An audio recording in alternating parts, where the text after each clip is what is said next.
Prime Minister Stephen Harper hopes to reform the scandal-wrought Canadian Senate, but a recent ruling in Quebec might stand in the way of those plans. Joining us now from Montreal to tell us more about the Quebec decision and what growing calls for abolition mean to the future of the Canadian Senate is Bruce Hicks, political scientist at Carleton University. Hello, Bruce. Hello. It's Monday afternoon. We're pre-taping this, and I want to just be clear about that because right now the Conservative caucus of the Senate is meeting. This is a fast-moving story, but let's stick with where we are right now and just jump back to last week when Senators Brazeau, Wallin, and Duffy all went to the Senate facing allegedly inappropriate spending. They spoke in their defense in the Senate. What do you think, Bruce, that the effect of those speeches were? Well, it certainly created political theater. You had three senators with nothing to lose, taking shots at the Prime Minister, the Prime Minister's office, implicating the Prime Minister personally into the developments that led to their repaying money or making arrangements to repay in the case of Senator Brazeau. So, you know, that amped up the debate and the rhetoric. The Prime Minister, of course, had to respond, and he came out fighting at the end of the week to defend himself, and has been going today, and over the weekend on radio stations across Canada, making a pitch for why he's right and why these senators should be suspended. Well, as you say, the Prime Minister is sticking by that the senator should be suspended without pay. But is it a sure thing that the Conservatives will win this vote to suspend the senators? Well, no, there are 60 Conservative senators. They need 50 in order to pass this because there are 6 vacancies in the Senate currently.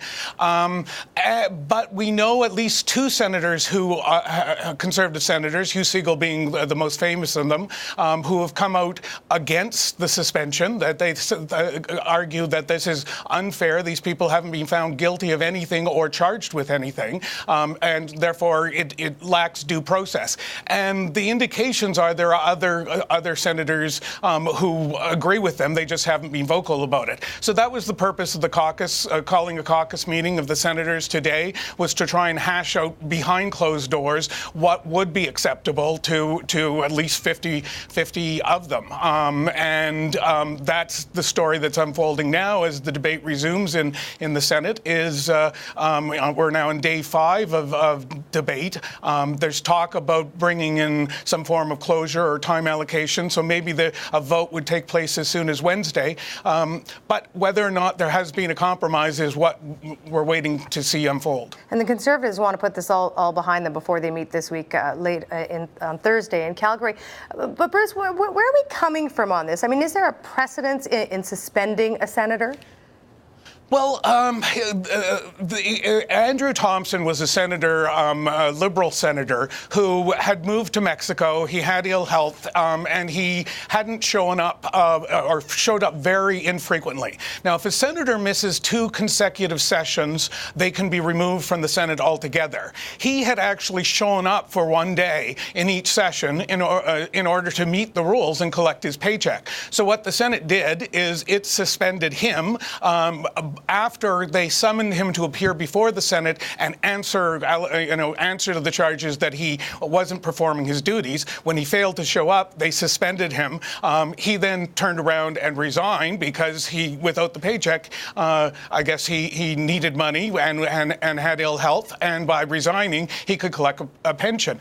We don't know whether or not that was entirely legal. There's some question about docking pay because the pay for senators is set by statute. So whether or not a motion to suspend is sufficient to stop the payroll isn't entirely clear, but there are precedents in the House of Lords in England, and that's what Marjorie Le Breton and the new government leader in the Senate have argued justify this motion. Okay, we've all been hearing about, Brazeau, Wallin, Duffy, but Auditor General Michael Ferguson says he's going to study the expenses of all the senators. Based on what we know now, Bruce Hicks, does it seem likely that he will find more of the kinds of violations we've seen with these 3 senators, or alleged violations? I think it's quite possible. Two of these senators, Mike Duffy and Brazeau, the issue for them is that they claim to have residences outside of the 100 kilometres of Parliament Hill, and therefore they claim their apartment within Ottawa as an additional residence. Well, in the case of Mike Duffy, he was claiming his cottage in Prince Edward Island was actually his formal residence. In the case of Brazeau, he claimed a relative's place or a girlfriend's place in outside of Gatineau, Quebec. So that's probably not unusual, all right? One of the first things that MPs are told when they get elected is they get advice from the Finance Department and the House of Commons on where to file their taxes that is best for them economically. So if you're from Alberta, you're encouraged to file your taxes in Alberta. If you're from Quebec, the advice is that you should probably claim your residence in Ontario as your formal one. Well, senators have a residency requirement that makes it even more complicated because you're supposed to be resident in the province you're appointed from. So I think there's going to be questions about some of the senators because the rules were never clear. They're clear now because the auditors set out new rules that you had to have a health card, you had to be completing your taxes from that residency, you had to live there a certain amount of time, which is kind of ironic. The case we talked about, Andrew Thompson, they suspended him for failure to be in Ottawa. Now it seems that you have to be in your province of residence a sufficient amount of time in order to claim that as a residence. So I think that's complicated. And then, of course, Pamela Wallen's case was about travel expenses. So when she campaigned on behalf of the party, when she stayed over in Toronto en route to Saskatchewan, and when she combined board meetings along with some political activities and Senate business. So, there's a number of senators who are active in the various political parties and have probably used their expense accounts. So I think, there's probably a number of them that are going to be nervous about the audit, and I think it'll show that, while the rules were unclear, people played fast and loose with them. All right. Bruce, while all of these discussions are taking place, the Quebec Court of Appeal ruled last week on Senate reform. Remind us what it said.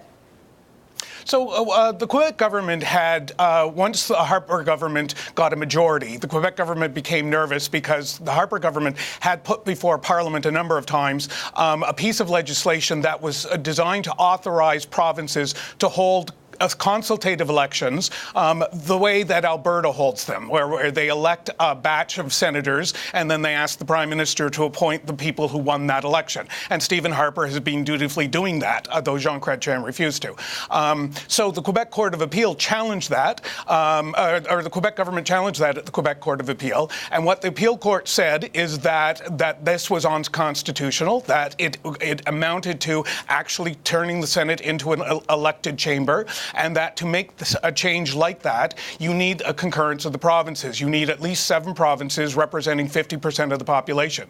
It went on to say that if you actually want to abolish the Senate, you're going to need the unanimity of all the provinces. So it threw up a major stumble for Stephen Harper for either his idea of having an elected Senate or his new rhetoric about wanting to abolish the chamber, because getting that level of consent is going to be difficult, if not impossible. And at the same time, the Harper government has asked the top court, the Supreme Court of Canada, to study Senate reform. What exactly has the Harper government asked them to do? So once the Quebec government had moved, the federal government decided that it would try and move things along quicker. So it went to the Supreme Court, made a reference there, not just on this particular piece of legislation, but referred a number of matters. What can they get rid of the residency requirement? Can they get rid of the property? You have to have $4,000 net worth and property ownership.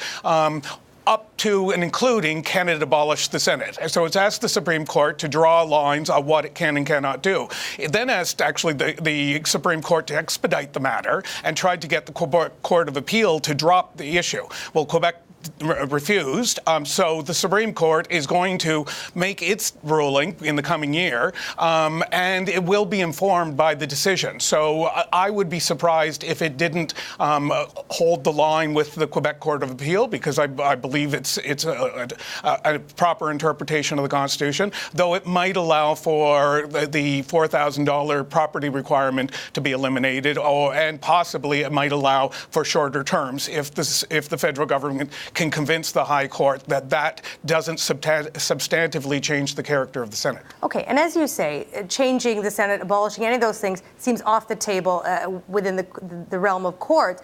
But there is the Court of Public Opinion, and the Senate isn't looking too good in that court these days. Bruce, how does the Senate, are there ways that it can regain the public's confidence without vast changes? Well, first of all, there's some irony here, right? Because if the Senate was actually an elected chamber, I have no doubt that both Mike Duffy and Pamela Wallin would have been elected to the Senate. So the scandal that is racking the Senate is really an expense account scandal that could rack any chamber, regardless of the method of selection. So what you really need is you need to be appointing better candidates, people who properly understand the rules. You need tighter rules, and you need to explain to them. So, people don't do the sort of things that these people got caught doing.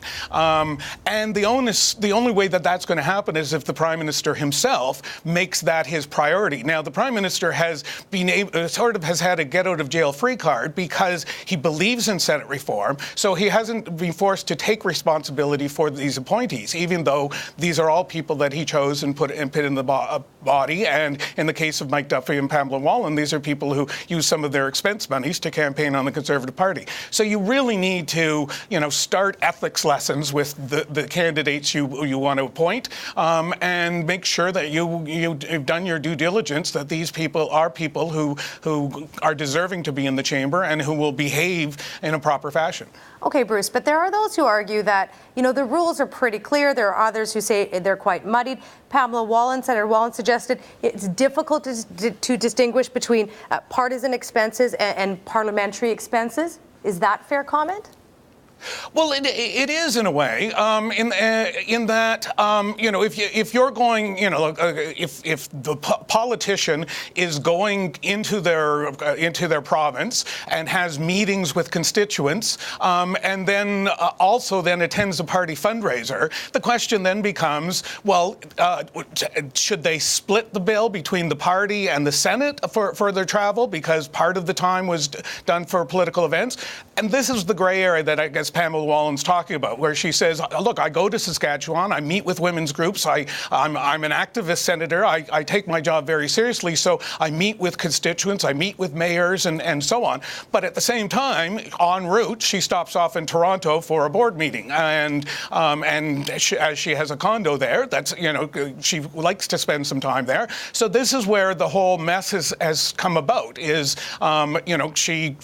she planned her travel accordingly, and it's only after the auditors were brought in to start asking questions that the auditors started giving guidance and started saying, okay, you have to be in your home province for a certain amount of time. You have to have the health card, the taxes.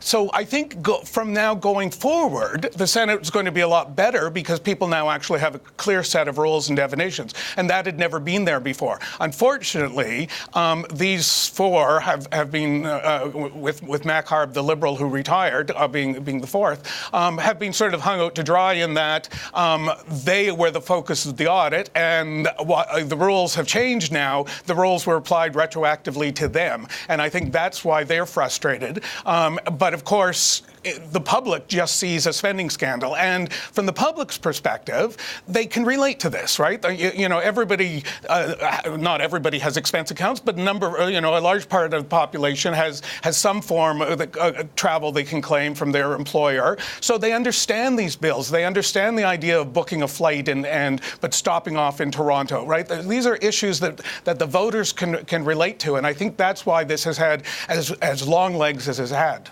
Bruce, there are those who might say that the Americans do this better in terms of choosing senators. And we've got about 30 seconds left. But does this whole scandal, what does it say about our country and politics in this country?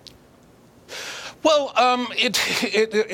what it says is that politics makes for very temporary friends, right? Is that these were loyal partisans for Stephen Harper. They campaigned hard for him. Once the scandal started to broke, the Conservative Party and the Prime Minister immediately distanced themselves from them, removed them from the party. Politics in Canada makes temporary friends, but the second scandals break, it's everyone for themselves. Bruce Hicks, thank you for your time today. My pleasure.